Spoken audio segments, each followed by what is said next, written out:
Hervé Bobda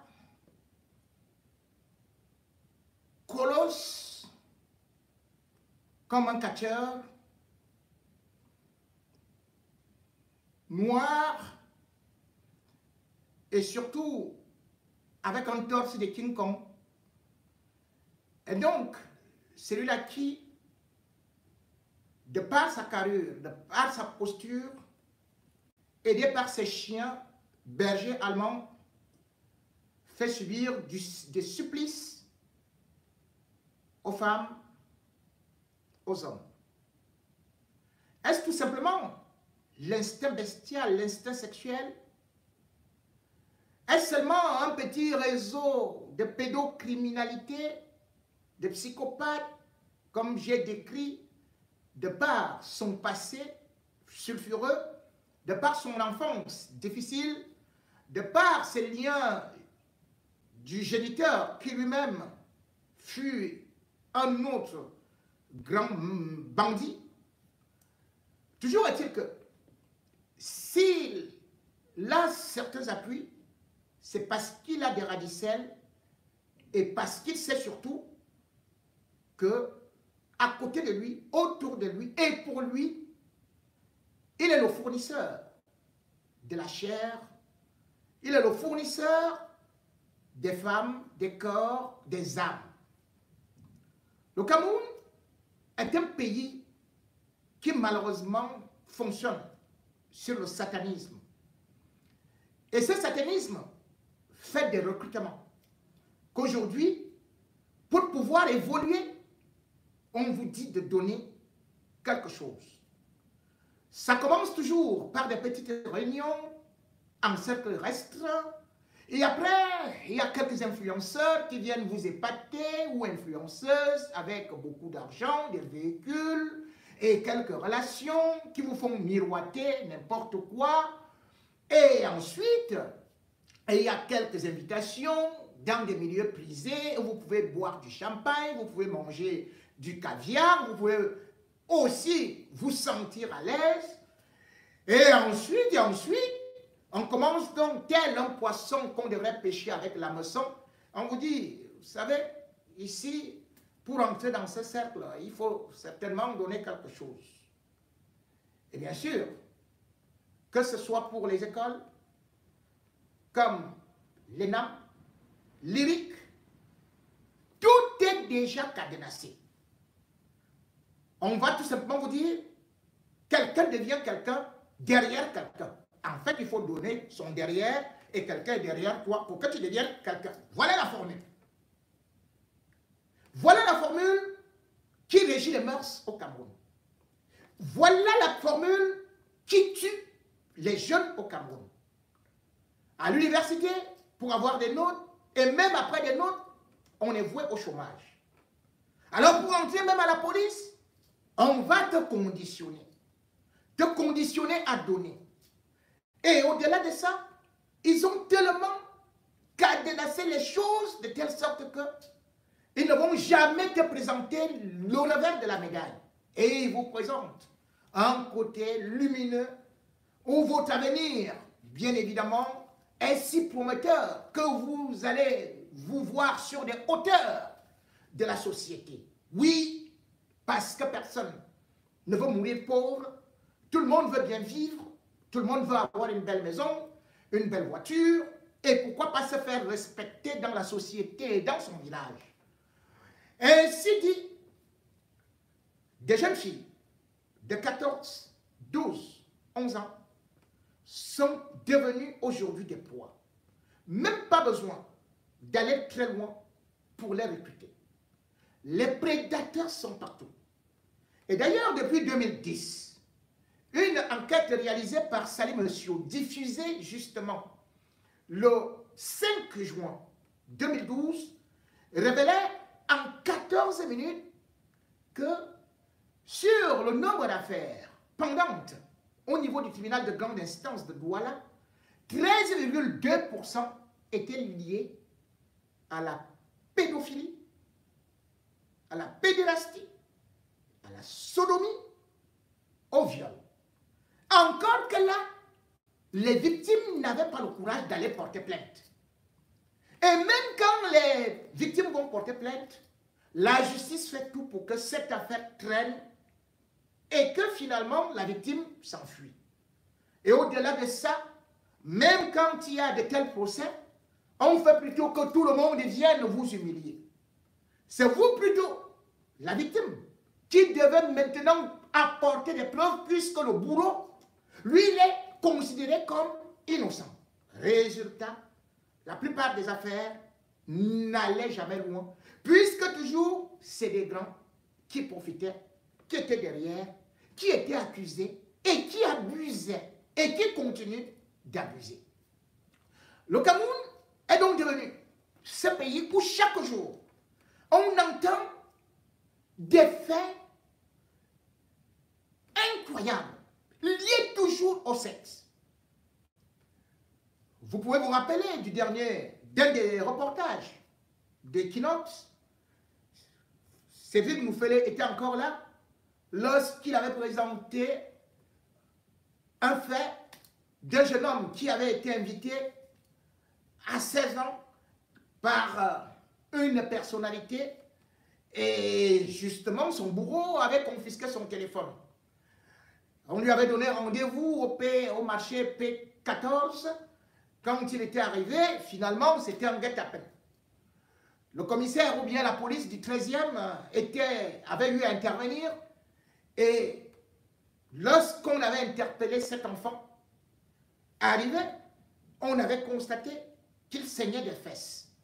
Il avait fini par avouer qu'il avait été abusé et jusqu'à ce que la police camerounaise avait découvert quelque chose de très scandaleux au niveau de la maison de ce monsieur.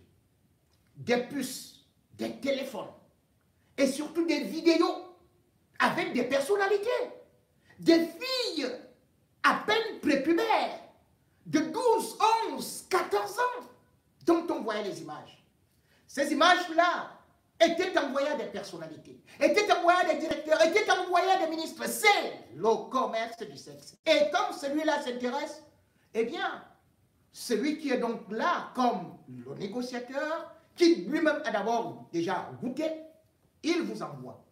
Et bien évidemment aussi, ces filles sont terriblement abusées puisqu'on recueille de ce que l'on appelle chez eux le calice, c'est-à-dire que les règles, que certains boivent, et d'ailleurs d'autres qui profitent même pour les assassiner, boivent de ce sang, et on constate donc que nos enfants, vos enfants disparaissent. Le Cameroun est donc devenu déjà un véritable Sodome et Gomorrhe. Une société où, justement, tout passe par la vente des armes. Tout passe par des rites, par des rituels, par la sodomie, par la magie, par la... Bref, on vous puise toute l'énergie. Cette énergie, c'est bien évidemment pour conserver le pouvoir, pour avoir du pouvoir, quitte à envoyer les autres au mouroir. Et d'ailleurs, leur expression, c'est que il faut faire conjuguer l'enfant là au passé. Quand on vous dit qu'on doit vous conjuguer au passé, cela veut dire vous êtes déjà vendu. Voilà donc une société où les personnalités se servent des enfants, des jeunes, des étudiants pour leur poste, pour se maintenir au pouvoir. Voilà une société où chaque fois un scandale d'homosexualité peut éclater. Et puis, ça passe comme ça. En 2004, ou plutôt en 2005, déjà, on avait suivi, à travers les hommes des hommes qui avait le journal L'Anecdote, il y avait aussi Mven, qui avait le journal La Météo, il y avait Biloua ici, commissaire X, qui avait le journal Nouvelle d'Afrique. Une liste était sortie parlait de 50 ministres, de 50 personnalités homosexuelles.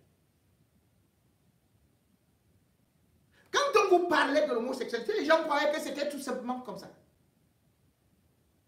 Il y avait beaucoup de jeunes dedans. Et ils ne se contentaient pas seulement de ça, puisque ce sont des cercles de pédocriminalité.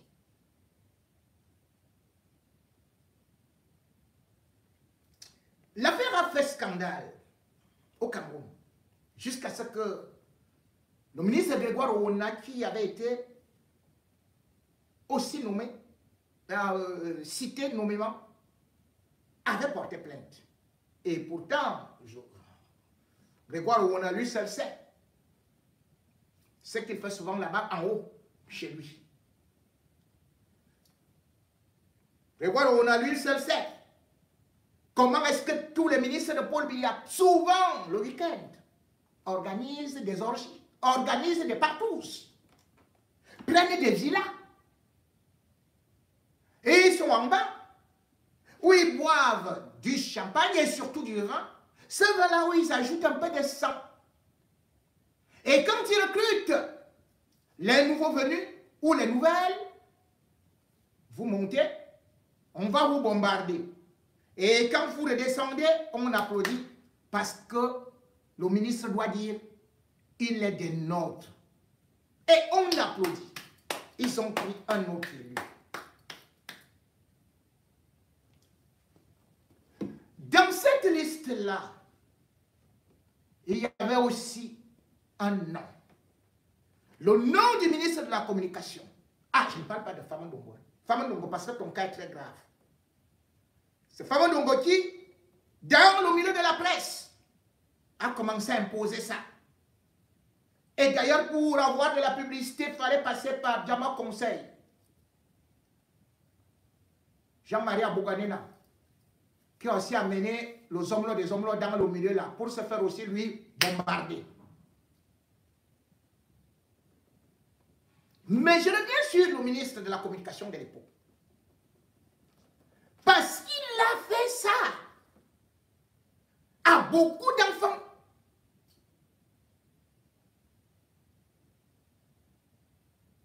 On l'appelait Peter Mokoko. On l'appelle Peter Mokoko. Bon gens. Peter Mokoko, bon gens. Voilà quelqu'un qui était musicien. Puis il avait eu un DA, il avait fait des études en relations internationales ici, et tout ça. Mais si tout le monde croyait que c'était double sim, ou plutôt beaucoup marche arrière. Il est arrivé au Cameroun, comme pour être nommé dans le régime Biya là, il faut être bon dans la marche arrière. N'est-ce pas, on a bombardé le gars. Il a été à la présidence de la République. Ministre, conseiller, puis ceci et cela et tout et tout. On organisait des partous avec des petits-enfants. Quand son nom a été cité, il a dit qu'il portait plainte. Il a porté plainte contre 20. Comme aussi Grégoire Ouona. Mais par la suite, l'affaire était tellement confuse que, bon, pour se débarrasser de lui, Paul Biya l'a enlevé en 2006. Paul Biya lui-même, il était venu à la télévision le 11 février 2005 pour dire, ne parlez pas de la vie privée des gens. Ce n'est pas une vie privée, monsieur le président. Et encore que toi-même, tu es dedans. Les enfants des autres, vous êtes en train de les détruire et vous dites que c'est la vie privée. Je connais un jeune là, donc je ne veux même pas citer le nom, qui a été bousillé, il est devenu infirme. Je ne sais pas son nom.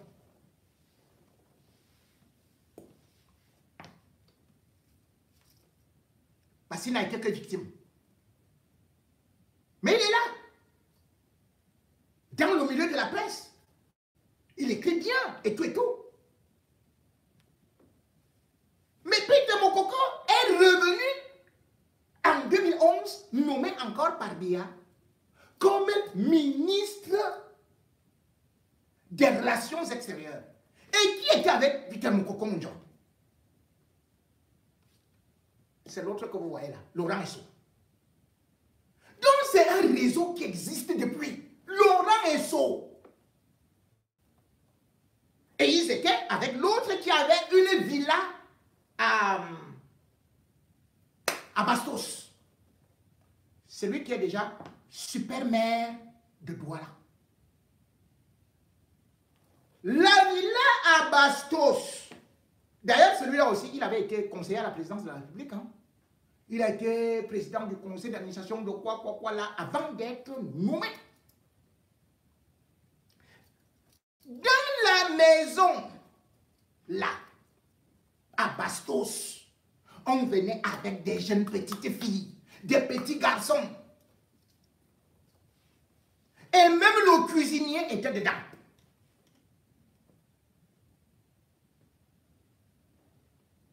On vous sodo, on vous fait la marche, on vous fait ceci, on vous fait cela. En plein Yaoundé. Les ministres venaient là-bas. Combien de ministres? Vous voulez que je vous cite chaque nom? Voilà pourquoi il a été propulsé là-bas. Super maire de Douala. Voilà notre société. Et vous croyez que là, quand vous partez vous plaindre, c'est eux qui sont derrière et qui vont me dire au juge, à l'enquêteur, laisse ça, non, l'affaire là, non, il y a d'autres choses beaucoup plus importantes.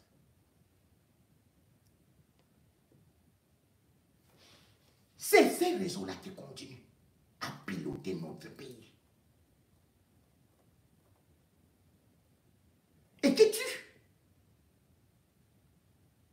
Même quand tu finis de faire, c'est-à-dire qu'aujourd'hui, tu vas même dire que je vais me réfugier à l'église. Je vais boire peut-être un nombre de machins et tout.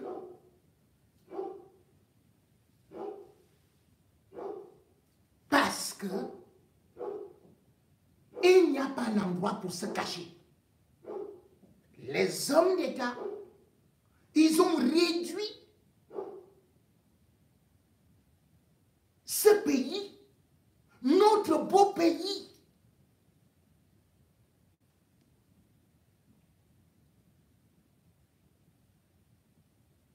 en recto verso.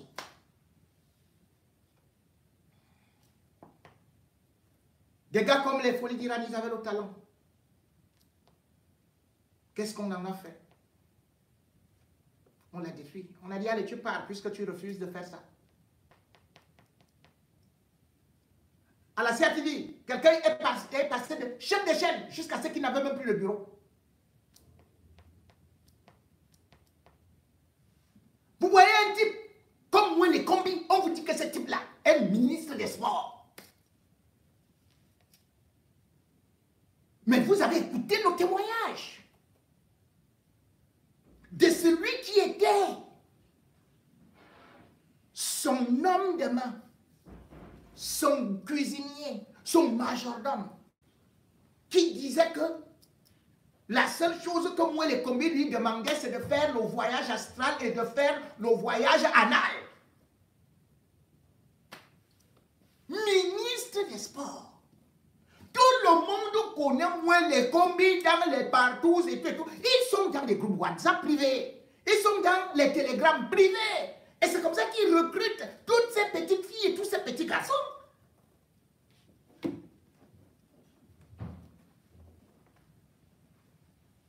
Dernièrement, un de ces gars-là, il est venu se soigner ici.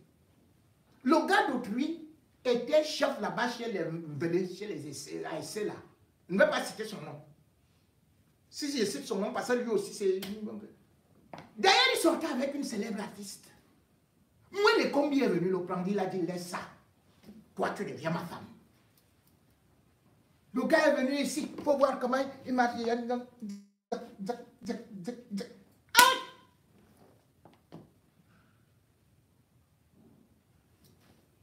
Moi, les combis.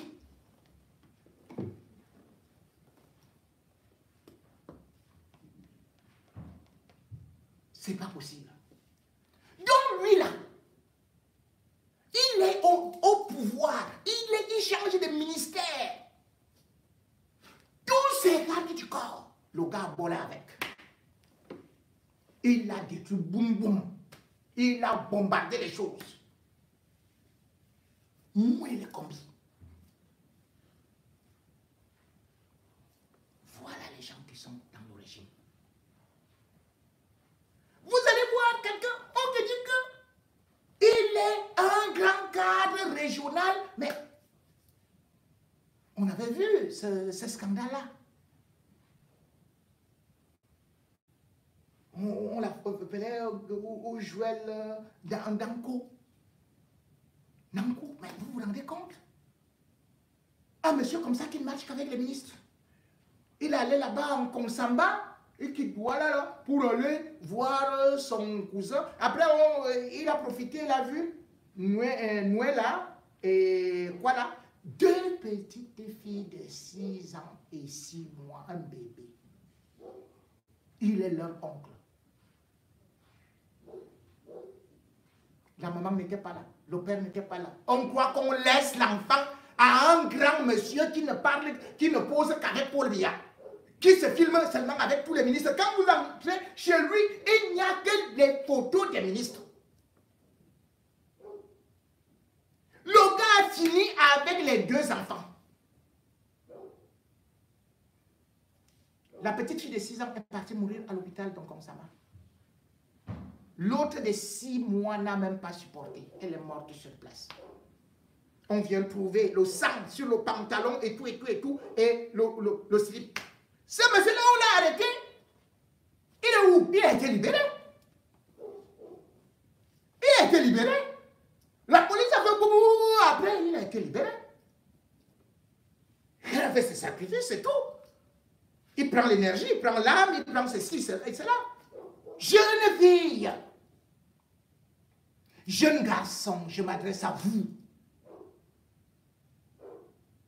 Si vous me voyez là aujourd'hui, qu'on ne vous mente pas. On m'a fait toutes les propositions et j'ai tout refusé. Que seul vous dise. Si je pouvais accepter ça. Mais je suis arrivé ici. Par la force de Dieu et par mon talent. Si je me compromettais là, ils allaient afficher mon nom et même mes photos partout. Vous allez dire que j'ai raté ma vie et que vous avez réussi votre vie parce que vous êtes dans des petites filles en train de marcher avec des couches, parce que vous êtes là et que vous ne savez même pas si vous allez atteindre même 30 ans. Vos influenceurs là, vous influencez quoi? Vous influencez quoi? Voilà Cooper, Madame Cooper qui a été citée dernièrement là dans les affaires là. Elle est où? Elle est où? Parce qu'on vous puise tout.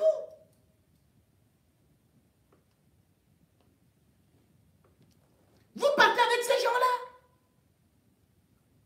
Mais c'est des démons. Ils viennent faire des dépôts sataniques, lucifériens sur vous. Vous devenez leurs instruments.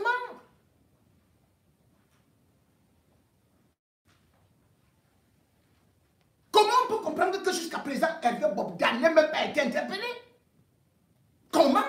Dans une société normale, le premier jour, il aurait été interpellé pour qu'on lui demande quand même que, mais, monsieur, il y a quand même trop de témoignages, il y a quand même trop de dénonciations. On appelle ça dénonciation.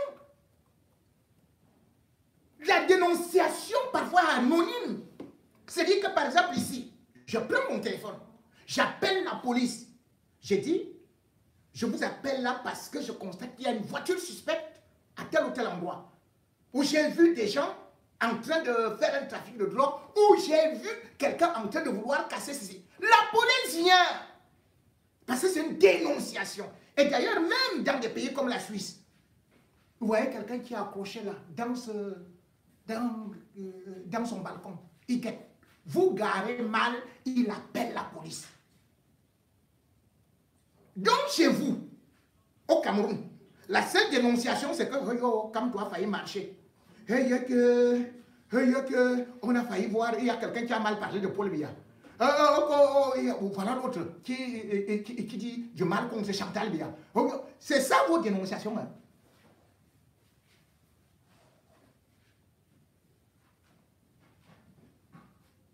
Où va notre pays? Regardez l'image que nous avons aujourd'hui. Regardez le nombre de personnes qui veulent savoir ce qui se passe au Cameroun. Comment notre pays a-t-il pu atteindre ce degré de décrépitude morale? Comment notre pays a-t-il pu signer autant de pactes sataniques? Oui, parce que le mal vient de la racine et non des feuilles. Le mal vient des tout-dits. Le mal vient de ce qui se passe au palais des tout-dits chez Biya, autour de Biya, avec Biya, qui est le complice de tous ces actes diaboliques.